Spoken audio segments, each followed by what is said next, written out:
నమస్తే. కుంభరాశి వారికి శారీరక, మానసిక లక్షణాలు ఈ విధంగా ఉంటాయి. వీరి శారీరక లక్షణాలు గనుక చూసుకుంటే వీళ్ళకి పొడవైన దేహం ఉంటుంది, బలిష్టమైన శరీరం ఉంటుంది, గుండ్రంగా ముఖం ఉంటుంది, చక్కని ముఖ వచ్చస్సు గ్లోరీ ఫేస్ లాగా ఉంటుంది వీళ్ళది. తర్వాత మేధావుల వలె కనిపిస్తారు. చాలా ఇంటెలిజెంట్గా లుక్, వాళ్ళ అపీరెన్స్ అంటే చాలా బాగుంటుంది. అదేవిధంగా వీళ్ళ యొక్క మానసిక లక్షణాలు కనుక మనం చూసుకుంటే వీళ్ళకి తెలివితేటలు చాలా ఎక్కువగా ఉంటాయి, పేషెన్సీ చాలా ఎక్కువ. తర్వాత వీళ్ళకి విశేషంగా మెమరీ పవర్ చాలా బాగుంటుంది. వీళ్ళ యొక్క స్వభావం వచ్చేటప్పటికి కొంచెం ఎక్స్ట్రీమిజంగా ఎక్కువగా ఉంటుంది. అంటే టూ మచ్ డిస్ట్రాక్టెడ్గా ఎక్కువగా ఉంటారన్నమాట. వీళ్ళని ఎవరు నమ్మరు.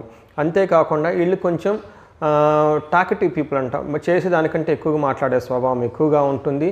కొంచెం విషయ జ్ఞానం లేకపోయినా కానీ ప్రతి పని తనే చేయాలి అని ప్రతి పనిలోనూ వాళ్ళు తలదూర్చే స్వభావం ఎక్కువగా ఉంటుంది. ఈ విధంగా శారీరక, మానసిక లక్షణాలు కుంభరాశి వారికి ఉంటాయి. నమస్తే.